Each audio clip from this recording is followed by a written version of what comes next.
in the process of implementing our pastoral plan, more than 10 years ago, decided that maybe every year we take different topics relating to different commissions that we have.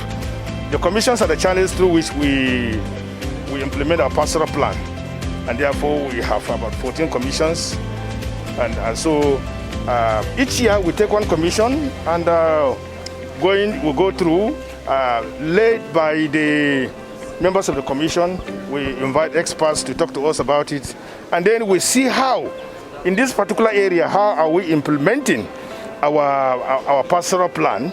And so we discuss, and then parishes plan what they can, they plan what they will do with regards to that particular commission, okay? 2 years ago, it was about how we can use the social, effectively, the different means of communication to proclaim the gospel. And therefore, yesterday, parishes reported through their diaries how they have implemented our resolutions, with regards to how we can effectively use the media, all aspects of the media in proclaiming the gospel message. And therefore, so each year we take each of these commissions and discuss it. This year, as you just listened to, we are dealing with social justice, and taking the scripture, the scriptural passage from Micah, what the Lord asks us for to act justly, to love tenderly, to act justly, and and so it is in the process of implementing our pastoral plans that each year we have these topics relating to the different commissions to enable us to see what we are doing and what we need to do more in order for us to be able to achieve our goals, the goals we have set for ourselves in our own pastoral plan. And so this is what this annual assembly is all about, to enable us to implement our pastoral plans.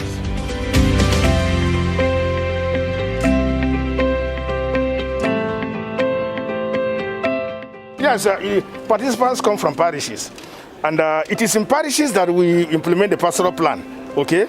Because it is parishes that you have, in parishes that we have your people, and therefore participants come from the various parishes. And so when they come, each parish actually, every year we get parishes to produce their plan with regards to the issue that has been discussed. And so they produce their own plan, based on the issues and the resolutions we've made, that okay, this is where we want to go as an archdiocese with regards to this area. And so each parish produces a pastoral plan, and therefore based on that, for 1 year, and then the following year they are supposed to, they come back and report to us, yes, last year we promised we are going to do this with regards to this area. They now give their report. Of course, parishes do their own. As we finish here, they go back and step it down in their parishes. They also do it at the general level, So what is expected of the delegates that come from the different parishes and pastoral areas and chaplaincies is that, the plan, what we've discussed here, and the plans and resolutions that we've reached, they take it back to their own parishes, and then they work on it, so that the following year they come back and report to us what they have done. We'll have the plans they have made. And then the following year, we'll hold them responsible. We'll say, okay, you promised to do this, and that. Tell us what you have done. Tell us what you didn't do. What were the challenges? So that is what is expected of the participants. They go back and step down what they have done through their own parish assemblies and general assemblies. So that is what we expect of the participants.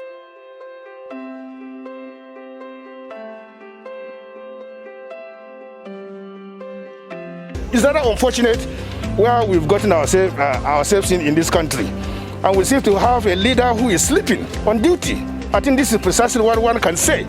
We have a leader who is sleeping, for how many weeks now? For months now, every day there is killing, and then we don't hear anything from our commander-in-chief. So something is basically wrong. I have no doubt in my own mind, because all the things happening in this country, they are indicative of the fact that we are living in a failed state. I think that's all one can say. Otherwise, how do you explain this?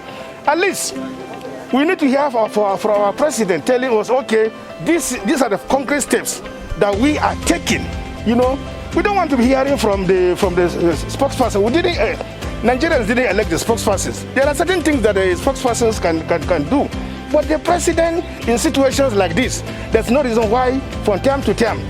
In civilized countries, when 2 or 3 citizens are killed or whatever happened, you see the president appearing there, making a statement, assuring the people that I'm with you in your difficult and challenging situation. But here we have a leader who doesn't talk, who doesn't care, who doesn't show any sign of empathy to people. It's discouraging. It's discouraging. I think all we can do, ours is to give people hope, and so we do know that, by the grace of God, we will get out of it. How? I can't tell you, So we hope that the government will wake up from its slumbers and do whatever is needful. This is our hope.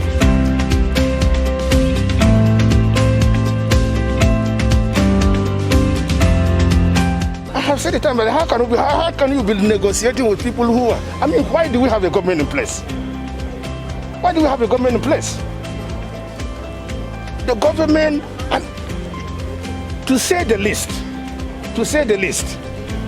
in the 21st century, in this country, what is happening, and we are saying we do not know what is. Like the forest students that were released, they were somewhere. All these 50-something days they spent, they were somewhere. How our government cannot trace them is what beats everybody's imagination. So, I don't know how you negotiate with criminals. How do you negotiate with criminals? That I do not know.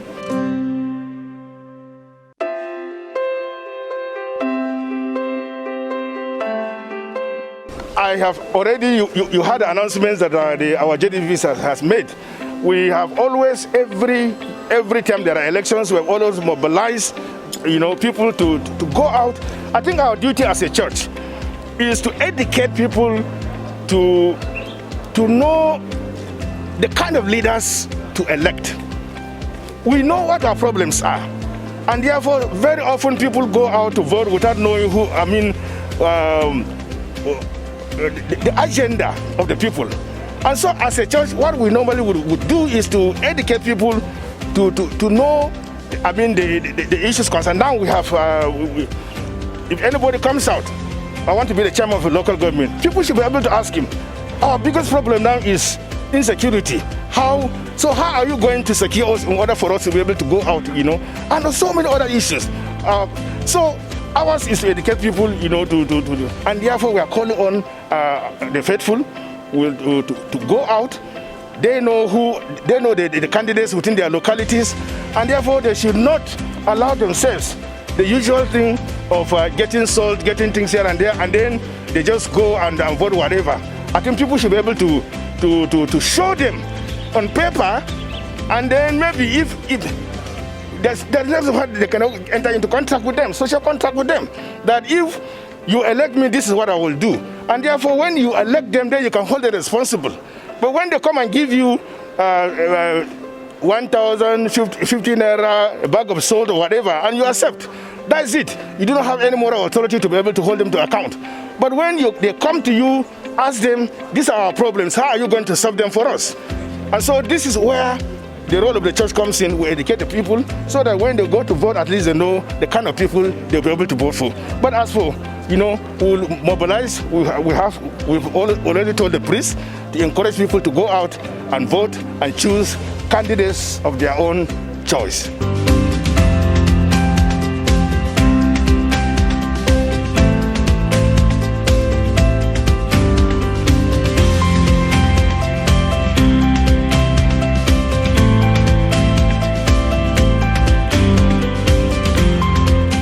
So every year we have a General Assembly, and in our Archdiocese we have a 10-year pastoral plan, which we've recently revised, and we have 14 different commissions dealing with different areas within the pastoral plan.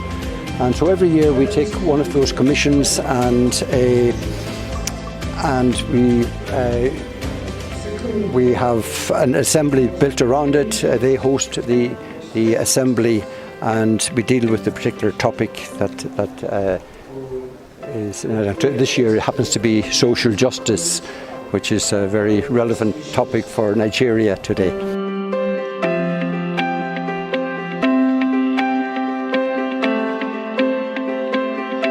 After the programme, very shortly now in the programme, it's usually over 2 or 3 days event.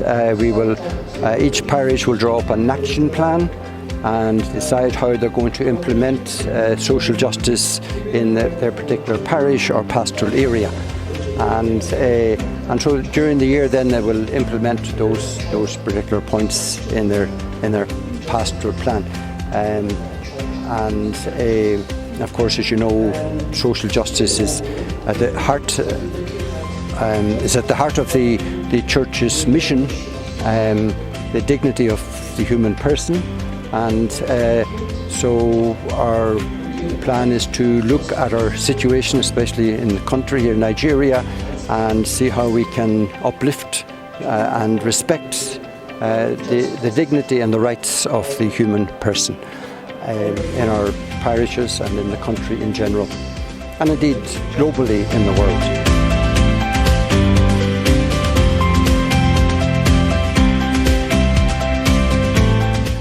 Well, you know, social justice deals with a whole range of issues, and globally and internationally and nationally as well as in the ARCHDIOCESE,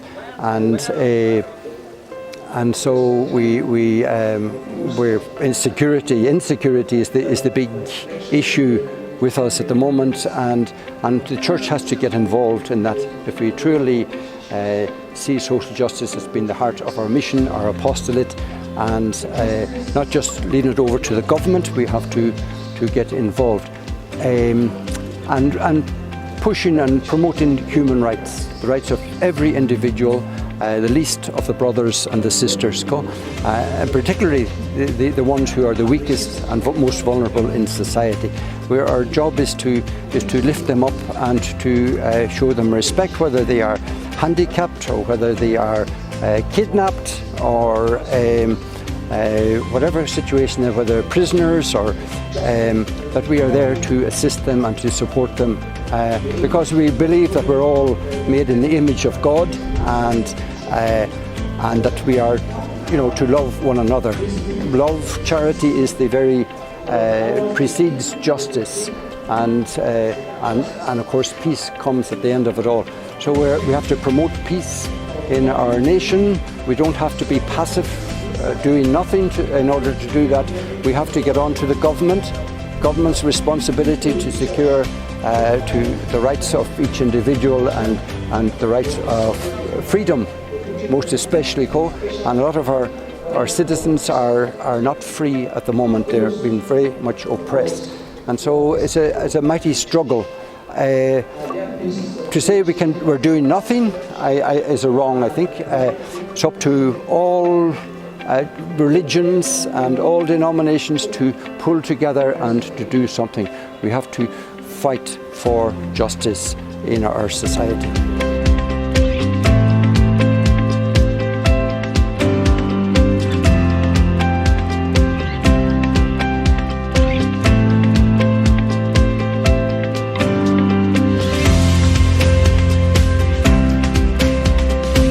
It's an annual event when the people of God in Kaduna Archdiocese, the priests and representatives of the people, come together once a year as a pastoral council to discuss the pastoral state of affairs of the diocese.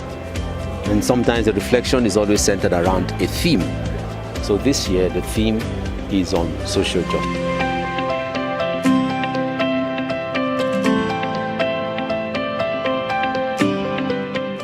First, trying to explain to the people what social justice is from the perspective of the Roman Catholic Church. Social justice, the teaching of the Church on social justice, anchored on the dignity of the human person and the other principles of Catholic social teaching. And we speak about justice because of the three theological facts about our faith. One, that the God we serve is a God that is the liberator of the oppressed and the one who cares about victims of oppression. Second, that Jesus, the founder of our faith, is a liberator and one also that has a special care of the poor at heart.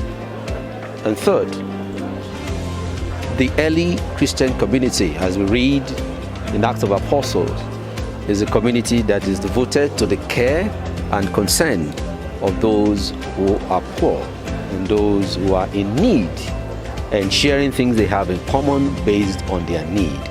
And that's what informs the church's concern for justice in the land, because we believe that Christian mission cannot be disconnected from acts of justice, because that's how we improve and make life better in the human society. So what is the church approach in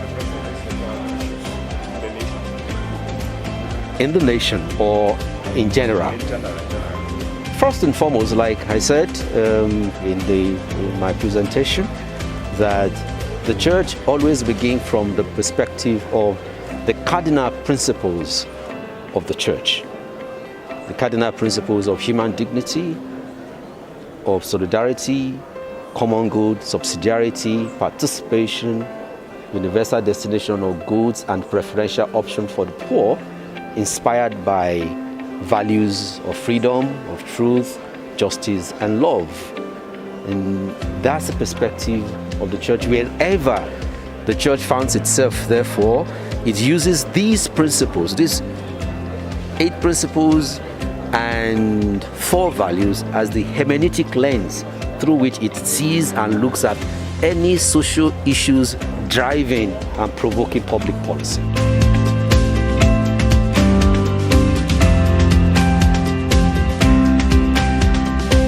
Well, at the end of the program, which is still a discernment process, so at the end of the program, as you can see, they are going on in the Boers session now. We're going to have a panel at the end, and then every deanery in the Archdiocese will come up with its own action plan.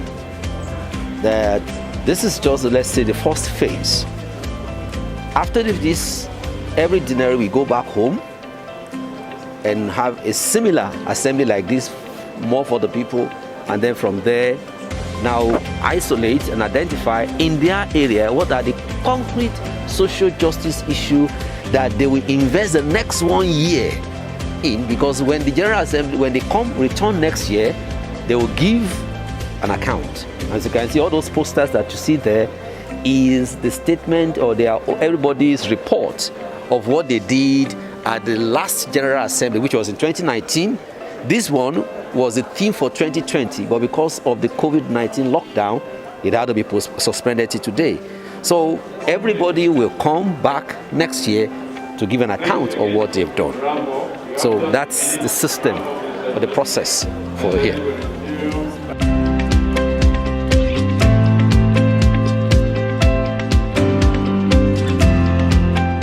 The first thing is that the country has to wake up to its responsibility, and that's the presidency down.